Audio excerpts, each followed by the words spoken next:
ವಿದ್ಯಾರ್ಥಿಗಳೇ 8ನೇ ತರಗತಿ ಗಣಿತ ಅದರಲ್ಲಿ ನಾವು ಅಧ್ಯಾಯ 5ರ ನಕ್ಷೆಗಳ ಪರಿಚಯ ಎನ್ನುವ ಪಾಠದ ಅಭ್ಯಾಸ 5.1ರ 5, 6 ಮತ್ತು 7ರ ಲೆಕ್ಕಗಳನ್ನು ವಿಡಿಯೋದಲ್ಲಿ ಬಿಡಿಸೋಣ. 5ನೇ ಲೆಕ್ಕ ರೇಖಾ ನಕ್ಷೆಗಳನ್ನು ಎಳೆಯಲು ಕೆಳಗಿನ ಕೋಷ್ಟಕಗಳನ್ನು ಬಳಸಿ ಅಂತ ಇದೆ. ಅದರಲ್ಲಿ ಮೊದಲನೇ ಲೆಕ್ಕ ಒಂದು ಪರ್ವತ ಪ್ರದೇಶದ ನಗರವು ಬೇರೆ ಬೇರೆ ವರ್ಷಗಳಲ್ಲಿ ಅತ್ಯಧಿಕ ಹಿಮಪಾತವನ್ನು ಹೊಂದಿದ ದಿನಗಳ ಸಂಖ್ಯೆ ಅಂತ ಕೊಟ್ಟಿದ್ದಾರೆ. ವರ್ಷ ಮತ್ತು ದಿನಗಳು ಕೊಟ್ಟಿದ್ದಾರೆ 2003, 2004, 2005, 2006 ದಿನಗಳು 8, 10, 5, 12. ಈಗ ಫಸ್ಟು ನಾವು ಗ್ರಾಫಲ್ಲಿ ಲೆಕ್ಕವನ್ನು ಮಾಡಬೇಕಾಗುತ್ತೆ. ಹಾಗಾಗಿ ನಾನು ಗ್ರಾಫನ್ನು ಇಲ್ಲೇ ತೆಗೆದುಕೊಳ್ತೀನಿ. ಗ್ರಾಫು ಈಗ ಎಕ್ಸ್ ಅಕ್ಷವನ್ನು ತೆಗೆದುಕೊಳ್ಳೋಣ. ಎಕ್ಸ್ ಅಕ್ಷ ತೆಗೆದುಕೊಳ್ತೀನಿ. ನೋಡಿ, ಎಕ್ಸ್ ಅಕ್ಷ ಇದು ಎಕ್ಸ್ ಅಕ್ಷ. ನೆಕ್ಸ್ಟ್ ಅದೇ ರೀತಿ ವೈ ಅಕ್ಷನೂ ಸಹ ಬರ್ಕೊಳ್ತೀನಿ. ನೋಡಿ, ಇದು ವೈ ಅಕ್ಷ, ಇದು ವೈ ಅಕ್ಷ. ಸ್ಕೇಲ್ ನಂತರ ನಾನು ಹೇಳ್ತೀನಿ. ಈಗ ಫಸ್ಟು ಇಲ್ಲಿ ಎಕ್ಸ್ ಅಕ್ಷದಲ್ಲಿ ಏನು ಬರ್ಕೊಳ್ಳೋಣ, ವರ್ಷಗಳನ್ನು ಬರ್ಕೊಂಬಿಡೋಣ. ಎಕ್ಸ್ ಅಕ್ಷದಲ್ಲಿ ವರ್ಷಗಳು. ನೆಕ್ಸ್ಟು ವೈ ಅಕ್ಷದಲ್ಲಿ ಏನು ಬರ್ಕೊಳ್ಳೋಣ, ದಿನಗಳು ಬರ್ಕೊಳ್ಳೋಣ. ವೈ ಅಕ್ಷದಲ್ಲಿ ದಿನಗಳು. ಈಗ ಇಲ್ಲಿ ನಾನು ಗುರ್ತು ಮಾಡೋಣ ಏನು ಅಂತಂದರೆ, ನೋಡಿ, ಇದು 2003ನೇ ವರ್ಷ, 2004ನೇ ವರ್ಷ, 2005ನೇ ವರ್ಷ, ಇದು 2006ನೇ ವರ್ಷ. ಇಲ್ಲೂ ಸಹ ನಾನು ಏನು ಮಾಡ್ತೀನಿ, ಒಂದು ಏನು ಸೆಂಟಿಮೀಟ್ರಿಗೆ ನಾನು 2 ಅಂತ ತೆಗೆದುಕೊಳ್ತೀನಿ. ಏನು 2 ದಿನಗಳು ಅಂತ ತೆಗೆದುಕೊಳ್ತೀನಿ. ಸೊ ಅಲ್ಲಿಗೆ ಇದು 2, ಇದು 4, ಇದು 6, ಇದು 8, 10, 12, 14. ಸಾಕು 14, ಕಾರಣ ಇರೋದೇ 12 ಇದೆ. ಇಲ್ಲಿ ವರ್ಷಗಳನ್ನು ಬರ್ಕೊಳ್ತೀನಿ. ಅದೇ ರೀತಿ ನಾನು ಈಗ ನೋಡಿ 2003ನೇ ವರ್ಷದಲ್ಲಿ ಎಷ್ಟಿದೆ, 8 ದಿನಗಳಿದೆ. ಹಾಗಾಗಿ 2003 ಅದರ ಮೇಲ್ಗಡೆ ತೆಗೆದುಕೊಂಡ್ರೆ 8 ದಿನ. ಇದು ಈ ಬಿಂದು ಇದನ್ನು ಮಾರ್ಕ್ ಮಾಡ್ಕೊಳ್ತೀನಿ ನಾನು. ಹೌದಾ, 2003ರಲ್ಲಿ 8 ದಿನ. ನೆಕ್ಸ್ಟ್ 2004ರಲ್ಲಿ ಎಷ್ಟಿದೆ, 10 ದಿನ. ಸೊ ನೋಡಿ, 10 ದಿನ ಎಲ್ಲಿ ಬರುತ್ತೆ, 2004ರಲ್ಲಿ ಇಲ್ಲಿ ಬರುತ್ತೆ. 2004ರಲ್ಲಿ 10 ದಿನ. ನೆಕ್ಸ್ಟ್ 2005ರಲ್ಲಿ ನೋಡಿ, 2005 ಇಲ್ಲಿ ಬರುತ್ತೆ. ಎಷ್ಟಂತೆ, 5 ದಿನ. 5 ದಿನ ಅಂತಂದರೆ ನೋಡಿ, ಇದು 4 ಮತ್ತು 6 ಇದರಲ್ಲಿ ನಡುವೆ ಏನಿದೆ 5 ಇಲ್ಲಿ ಬರುತ್ತೆ. 2005. ನೆಕ್ಸ್ಟ್ 2006. 2006ರಲ್ಲಿ ಎಷ್ಟಿದೆ, 12 ಇದೆ. ಸೊ 12 ಅಂತಂದರೆ ಎಲ್ಲಿ ಬರುತ್ತೆ, 2006ರಲ್ಲಿ ನೋಡಿ 12 ಇಲ್ಲಿ ಬರುತ್ತೆ. ಸೊ ಇದು 2006. ಇದು ಈಗ ಏನು ನಾವು ಪಾಯಿಂಟನ್ನು ಗುರ್ತು ಮಾಡಿದ್ವಿ. ಇದಕ್ಕೆ ನಾನು ಒಂದು ರೇಖೆಯನ್ನು ಸ್ಕೇಲ್ನ ಸಹಾಯದಿಂದನೇ ಎಳಿಬೇಕು. ನೋಡಿ, ನಾನು ಸ್ಕೇಲ್ನ ಸಹಾಯದಿಂದ ರೇಖೆಯನ್ನು ಎಳಿತೀನಿ.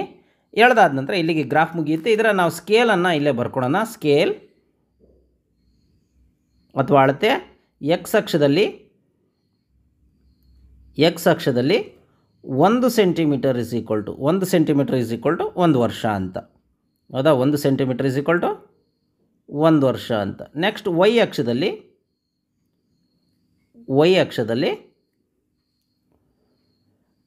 Next 1 centimetre is equal to 2 ದಿನಗಳು ಅಂತ. 1 ಸೆಂಟಿಮೀಟರ್ ಇಸ್ ಈಕ್ವಲ್ ಟು 2 ದಿನಗಳು ಅಂತ. ಸೊ ಇದು ಸ್ಕೇಲು. ಇಲ್ಲಿಗೆ 1ನೇ ಲೆಕ್ಕ ಮುಗಿಯುತ್ತೆ. ಈಗ 2ನೇ ಗ್ರಾಫನ್ನು ಮಾಡ್ತಾ ಹೋಗೋಣ. ಬೇರೆ ಬೇರೆ ವರ್ಷಗಳಲ್ಲಿ ಒಂದು ಹಳ್ಳಿಯಲ್ಲಿನ ಪುರುಷರು ಮತ್ತು ಮಹಿಳೆಯರ ಜನಸಂಖ್ಯೆ ಅಂತ, ಅಂದರೆ ಮಹಿಳೆಯರು ಮತ್ತು ಪುರುಷರ ಜನಸಂಖ್ಯೆ. ಇಲ್ಲಿ 2 ಗ್ರಾಫನ್ನು ಅಂದರೆ 2 ದತ್ತಾಂಶಗಳನ್ನು ಒಂದೇ ಗ್ರಾಫಲ್ಲಿ ನಾವು ನಿರೂಪಿಸಬೇಕಾಗಿದೆ. ಅದು ಯಾವ ರೀತಿ ಅಂತ ನೋಡೋಣ. ವರ್ಷಗಳು ಕೊಟ್ಟಿದ್ದಾರೆ 2003, 2004, 2005, 2006. ಹಿಂದಿನ ಲೆಕ್ಕದಲ್ಲೇ ಮಾಡ್ದಂಗೆ ಮಾಡೋಣ. ವರ್ಷಗಳನ್ನು ಎಕ್ಸ್ ಅಕ್ಷಲ್ಲಿ ಫಸ್ಟ್ ಗ್ರಾಫನ್ನು ನಾನು ಹಾಕ್ಕೊಳ್ತೀನಿ. ಗ್ರಾಫ್ ಹಾಕ್ಕೊಂಡೆ. ಈಗ ಎಕ್ಸ್ ಅಕ್ಷ ಮತ್ತು ವೈ ಅಕ್ಷನೂ ಸಹ ಬರ್ಕೊಳ್ಳೋಣ. ಮೊದಲು ಎಕ್ಸ್ ಅಕ್ಷ, ಇದು ಎಕ್ಸ್ ಅಕ್ಷ. ನೆಕ್ಸ್ಟ್ ವೈ ಅಕ್ಷನ ಬರ್ಕೊಳ್ತೀನಿ ಅದೇ ರೀತಿ. ಸೊ ನೋಡಿ, ವೈ ಅಕ್ಷ ಇದು 0, ಇದು ವೈ ಅಕ್ಷ. ಈಗ ಎಕ್ಸ್ ಅಕ್ಷದಲ್ಲಿ ಏನು ಮಾಡೋಣ, ನಾವು ಏನು ಬರ್ಕೊಳ್ಳೋಣ, ವರ್ಷಗಳನ್ನು ಬರ್ಕೊಳ್ಳೋಣ. ಎಕ್ಸ್ ಅಕ್ಷದಲ್ಲಿ ವರ್ಷಗಳು, ಎಕ್ಸ್ ಅಕ್ಷದಲ್ಲಿ ವರ್ಷಗಳು ಬರ್ಕೊಳ್ತೀನಿ ನಾನು. ನೋಡಿ, ಎಕ್ಸ್ ಅಕ್ಷದಲ್ಲಿ ನಾವು ವರ್ಷಗಳನ್ನು ಬರ್ಕೊಂಡಿದ್ದೀನಿ. ಈಗ ವೈ ಅಕ್ಷದಲ್ಲಿ ನಾವೇನು ಮಾಡ್ಕೊಳ್ಳೋಣ, ಪುರುಷರ ಸಂಖ್ಯೆ ಮತ್ತು ಮಹಿಳೆಯರ ಸಂಖ್ಯೆ ಇದೆ, ಅದನ್ನು ನಾವು ಬರ್ಕೊಳ್ಳೋಣ. ಈಗ ಬರ್ಕೊಳ್ಳಿಕ್ಕೆ ಇಲ್ಲೇನಿದೆ 13.5 ಇದೆ. ಅಂದರೆ ನಮ್ಮ ಇಲ್ಲಿ ಗ್ರಾಫ್ ಚಿಕ್ಕದಿರೋದ್ರಿಂದ ನಾನು ಏನು ಮಾಡ್ತೀನಿ, ಇಲ್ಲಿ ಕೆಳಗಿನ ಸಂಖ್ಯೆಯೇ ನಾನು ಅಂದರೆ 0 ಅಲ್ಲ, ನಾನು ಏನಂತ ತೆಗೆದುಕೊಳ್ತೀನಿ, ಇಲ್ಲಿ ಡೈರೆಕ್ಟು 0 ಆದ ನಂತರ ನಾನು 3 ಅಂತೇಳಿ ಕನ್ಸಿಡರ್ 3ರಿಂದ ಮಾಡ್ತೀನಿ. 3 ಇಲ್ಲಿ 4 ಹಿಂಗೆ ಬರ್ಕೊಳ್ತಾ ಹೋಗ್ತೀನಿ. ನೋಡಿ ವೈ ಅಕ್ಷದಲ್ಲಿ ಪುರುಷ ಮತ್ತು ಮಹಿಳೆಯರ ಸಂಖ್ಯೆಯನ್ನು ಬರ್ಕೊಂಡಿದ್ದೀನಿ. ಇಲ್ಲಿ ನಾನು 0 ಆದ ನಂತರ 3, 4 ಅಂತ ಹಿಂಗೆ ತೆಗೆದುಕೊಂಡಿದ್ದೀನಿ. ಕಾರಣ ಇಲ್ಲಿ 13.5 ಇರೋದ್ರಿಂದ ನಮ್ಮ ಗ್ರಾಫ್ ಚಿಕ್ಕದಿರೋದ್ರಿಂದ 13 ಮತ್ತು ಅದರಲ್ಲಿ ಅರ್ಧ 13.5 ಅಂತ ಬರುವಾಗ ಬರ್ಕೊಳ್ತೀನಿ. ಇಲ್ಲಿ ನಾವು ಫಸ್ಟು ಸ್ಕೇಲನ್ನು ಬರ್ಕೊಂಡ್ಬಿಡ್ತೀನಿ. ನಾನು ಈ ಕಡೆ ಸ್ಕೇಲ್ ನೋಡಿ 1 ಸೆಂಟಿಮೀಟ್ರ್ ಅಂತಂದರೆ ಏನು 1 ವರ್ಷ ಅಂತ. 1 ಸೆಂಟಿಮೀಟ್ರ್ ಇಸ್ ಈಕ್ವಲ್ ಟು 1 ವರ್ಷ ಅಂತ. ನೋಡಿ ವೈ ಅಕ್ಷದಲ್ಲಿ 1 ಸೆಂಟಿಮೀಟ್ರ್ ಅಂತಂದರೆ 1000 ಪುರುಷ ಮತ್ತು ಮಹಿಳೆಯರು ಅಥವಾ ಮಹಿಳೆಯರು, ಪುರುಷರು ಅಥವಾ ಮಹಿಳೆಯರು ಅಂತ. ಸೊ ಇದು ಸ್ಕೇಲ್ ಬರೆಯೋದು ಬಹಳ ಇಂಪಾರ್ಟೆಂಟು, ನೀವು ಬರೀಲೇಬೇಕು. ಈಗ ಗ್ರಾಫನ್ನು ಹಾಕೊಳ್ತಾ ಹೋಗೋಣ. ನೋಡಿ 2003ರಲ್ಲಿ ಪುರುಷರ ಸಂಖ್ಯೆ ಎಷ್ಟಿದೆ? ಫಸ್ಟ್ ಪುರುಷರ ಸಂಖ್ಯೆ ನಾವು ಹಾಕೋಬೋದು ಬೇಕಾದರೆ. 2003ರಲ್ಲಿ ಪುರುಷರ ಸಂಖ್ಯೆ ಎಷ್ಟಿದೆ? 12 ಇದೆ. ಸೊ ಹಾಗಾಗಿ 2003ರಲ್ಲಿ 12 ಅಂತಂದರೆ ಇಲ್ಲಿ ಬರುತ್ತದು ಪಾಯಿಂಟು, ಇಲ್ಲಿ ಹಾಕ್ಕೊಳ್ತೀನಿ ನಾನು. ನಂತರ ಮಹಿಳೆಯರದ ಮೇಲೆ ಹಾಕ್ಕೊಳ್ಳೋಣ.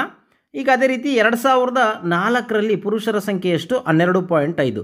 ಸೊ ನೋಡಿ 2004ರಲ್ಲಿ 12.5 ಅಂತಂದರೆ ಇಲ್ಲಿ ಬರುತ್ತೆ ನೋಡಿ.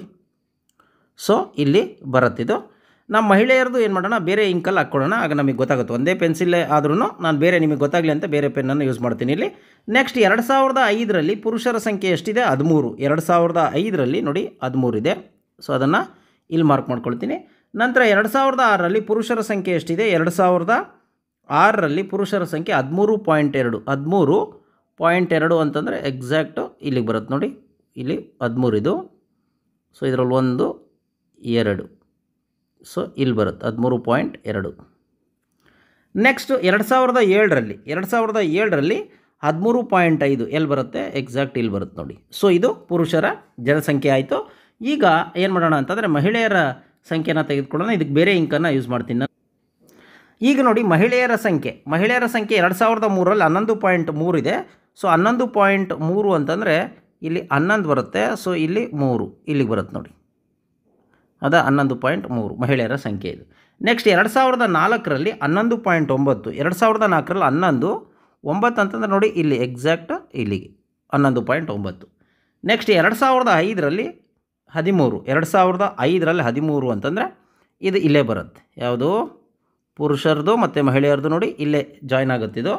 ನೆಕ್ಸ್ಟ್ 2006ರಲ್ಲಿ 13.6. 2006ರಲ್ಲಿ 13.6 ನೋಡಿ, ಇದು 13.5, 6 ಅಂತಂದರೆ ಇದ್ರ ಮೇಲ್ಗಡೆ 13.6 ಇಲ್ಲಿ ಬರುತ್ತೆ.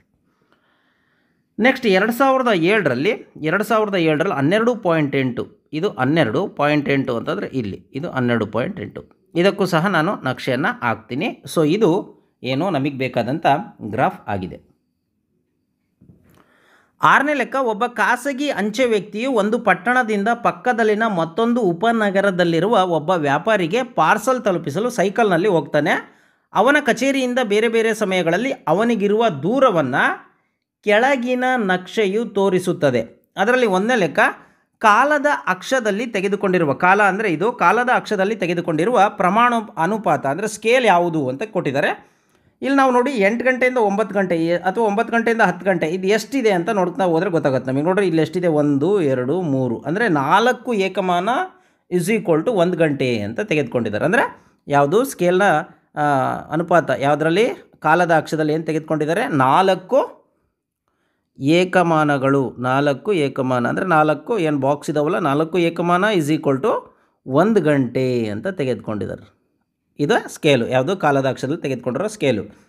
ಇನ್ನು 2ನೇದು, ಒಬ್ಬ ವ್ಯಕ್ತಿಯು ಪ್ರಯಾಣಕ್ಕೆ ತೆಗೆದುಕೊಂಡ ಒಟ್ಟು ಸಮಯ ಎಷ್ಟು ಅಂತ. ಅವನು ಎಲ್ಲಿಂದ ಶುರು ಮಾಡ್ದ ಮತ್ತು ಎಲ್ಲಿಂದ ಎಂಡ್ ಮಾಡ್ದ ಅನ್ನೋದು ನೋಡ್ಕೊಂಡ್ರೆ ನಮಗೆ ಗೊತ್ತಾಗುತ್ತೆ. ನೋಡಿ ಎಲ್ಲಿಂದ ಶುರು ಮಾಡ್ದ, ಇಲ್ಲಿಂದ ಶುರು ಮಾಡ್ದ, ಹೌದಾ? ಇದು 0 ಅಂತ ತೆಗೆದುಕೊಳ್ಳೋಣ. ಇಲ್ಲಿಂದ ನೆಕ್ಸ್ಟ್ ಇದು 1 ಗಂಟೆ, 2 ಗಂಟೆ, ಇದು 3 ಗಂಟೆ, ಕರೆಕ್ಟಾ? 3 ಗಂಟೆ ಇದು ಎಲ್ಲ ಆಯಿತು. ನೆಕ್ಸ್ಟ್ ಇದೇನಿದು 12 ಗಂಟೆಗೆ ಹೋಗಿದ್ದಾನೆ. 12 ಗಂಟೆ ಹೋಗಿದ್ರೆ ಇಲ್ಲಿ ಇರಬೇಕಾಗಿತ್ತು, ಇಲ್ಲ ಇದ್ರಾಗ ಅರ್ಧ.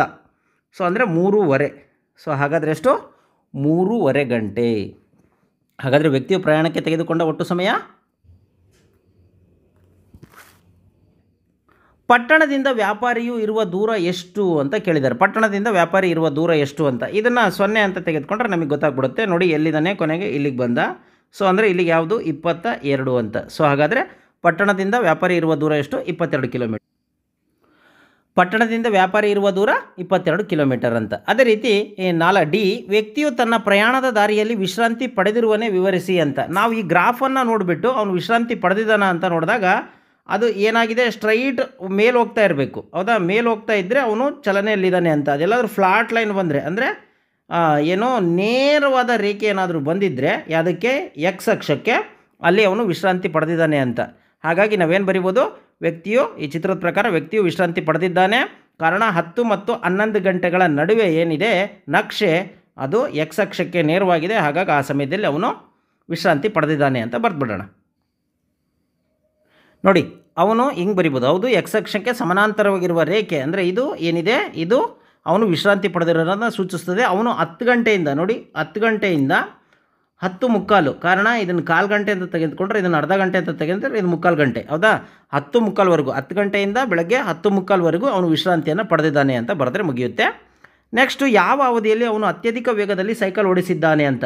ಯಾವ ರೇಖೆಯಲ್ಲಿ ಏನು ಅಂದರೆ ಯಾವ ಟೈಮಲ್ಲಿ ಏನು ಗ್ರಾಫ್ ತುಂಬ ಹಿಂಗೆ ನೋಡಿ, ಹಿಂಗೆ ತುಂಬ ಮೇಲಕ್ಕೆ ಹೋಗಿದೆಯೋ ಅಲ್ಲಿ ಅವನು ತುಂಬ ವೇಗವಾಗಿ ಸೈಕಲನ್ನು ಚಲಿಸಿದ್ದಾನೆ ಅಂತ. ಅಥವಾ ನಾವು ಹಿಂಗೆ ಹಿಡ್ಕೋಬೋದು, ಇಲ್ಲಿಂದ ಇಲ್ಲಿಗೆ ಎಷ್ಟು ಡಿಸ್ಟೆನ್ಸು ಅಂತ ತೆಗೆದುಕೊಂಡ್ರೆ ಆಗುತ್ತೆ. ಅದರಲ್ಲಿ ನಮಗೆ ಗೊತ್ತಾಗುತ್ತೆ.